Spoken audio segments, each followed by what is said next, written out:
Hey everybody, Brock Frady here, helping you enjoy your ride. Let's take a look inside this 2010 Toyota Highlander Limited and see how some of the features work. So if you own this car, you'll get to know your vehicle better and enjoy it more. Alright, starting the Highlander is really easy. As long as you have the key fob on your person, you can put your foot on the brake and the start button turns green. You just tap the start button and it fires right up. In the center console right here, you have your stereo and you have your climate control system. You have a multi-information display here that will display climate control settings, outside temperature, and the time. There's a few other things that it will display as well, like your fuel economy settings. It also is a monitor for your backup camera. So when you put the vehicle in reverse, right here is displaying what the backup camera sees. All right, right here for your stereo, you have your volume control, you have tuner control, so you can tune the radio station here, and you have preset stations 1 through 6. You have FM 1 and FM 2. FM 1, when you press that, gives you access to these 6 preset stations, and then FM 2 allows you access to another 6 preset stations. So I can go to FM 1, I can tune to the channel that I want, I can press 1 and hold it, and it memorized that station. I can do the same thing for the next 5 stations, then press 2 and continue the process until I have a total of 12. I can press AM, and that takes me to the last AM station that was on the stereo, or I can press it again, and if I have satellite radio capability, it will take me to satellite. I can press disc here and it will operate the CD player, or I can use it for auxiliary. An auxiliary stereo control is from a little tab that's right here in front of the gear shifter, and I can press this and then listen to whatever on the compatible device that's hooked through the auxiliary control. Scan allows me to just hit scan, and the car will continue to find stations until I find something that I land on that I want to listen to. I can hit scan again, and then that will keep it there. I can hit load, and that allows me to load a CD into the CD player. If I don't load one, I'll get a little beep, and then it will go back to what it was on, in this case the AM radio. Climate control system is here. Driver's side temperature control, I can change that to however I want to, and the readout is going to change up here on the multi-information display.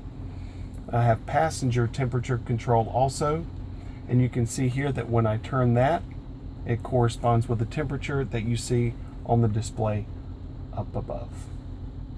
I can hit a button here that says sync, and that will make these temperatures match, and that allows the driver complete control of the temperature in the cabin. If I want to disable sync, if I have a passenger get in the car and they want their own temperature, all they need to do is turn the temperature to their desired setting, and it will automatically disable sync. I can press rear here, and you see the number pop up right there in the middle whenever I press rear. And this allows me to either control the rear temperature from the front, or to allow the rear occupants to control the temperature. If I am controlling it, I can control the temperature here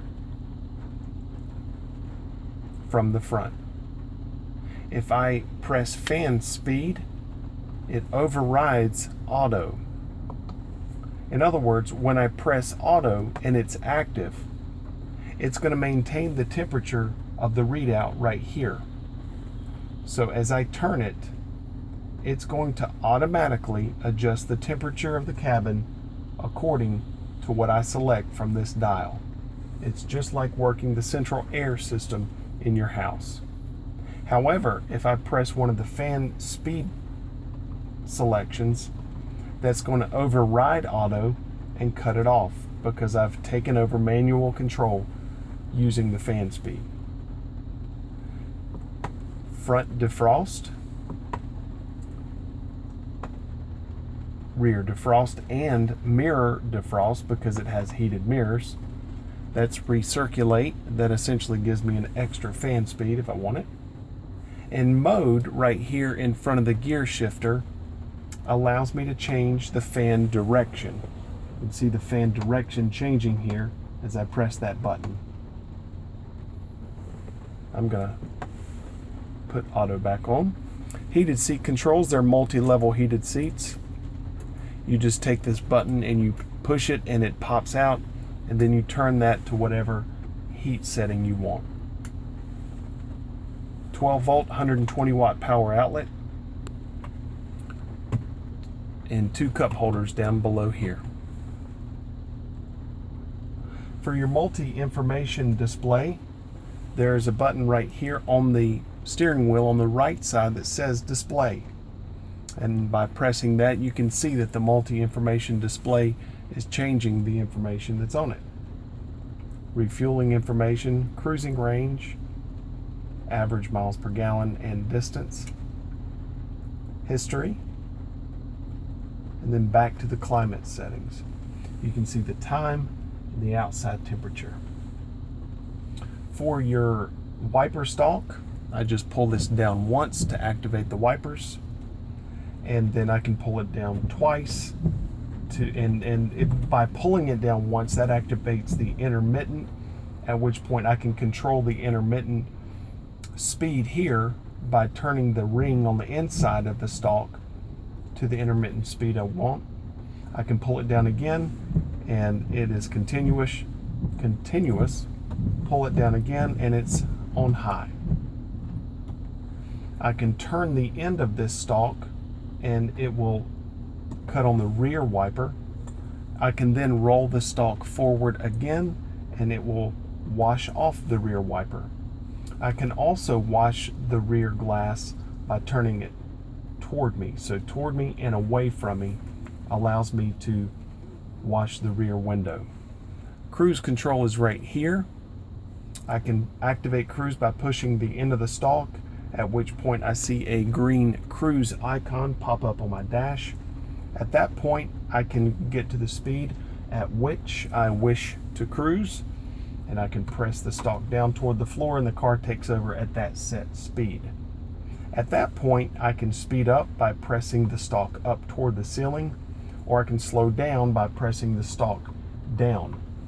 With each press of the stalk either toward the ceiling or down toward the floor, it changes the speed of the car by 1 mile per hour.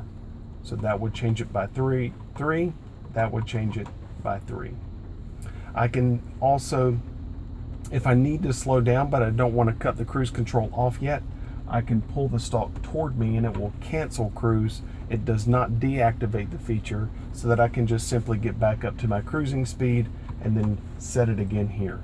Only pressing the button on the end actually cuts cruise control off. I can set the temperature here of the cabin on the steering wheel. I can cut off climate control system, or I can activate auto again on the climate control system. I have steering wheel audio controls here. The top toggle is volume, up and down. The bottom toggle is my preset AM and FM stations. So I can press FM, and then you see these 1 through 6, my presets. So I'm pressing it, and that allows me to just cruise through the stations that I've memorized right here. Also, if I have a CD in the CD player, I can hit that and it will change the track on the CD player or on the CD.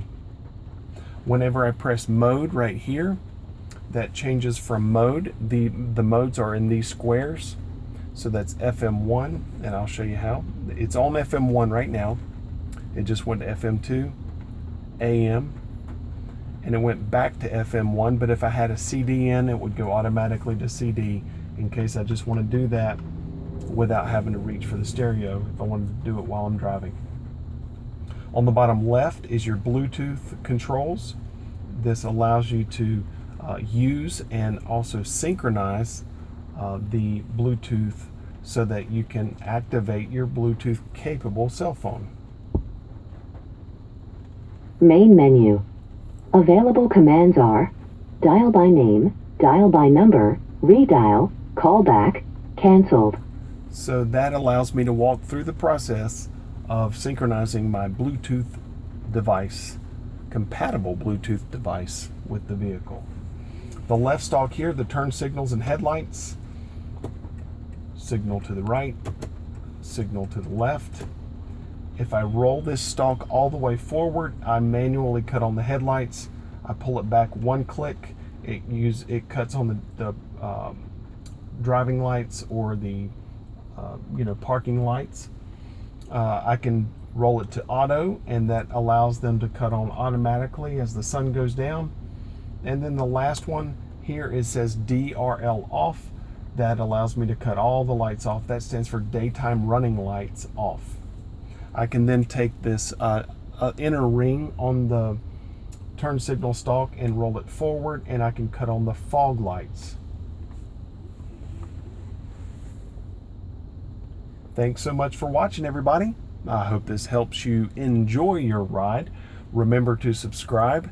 Also, if you have a 2010 Toyota Highlander yourself, or a model that is in this generation, please feel free to leave your comments below, your questions. I'll be happy to answer them as I can. And I look forward to helping you in any way I can so that you will enjoy your ride. Have a great day, everybody.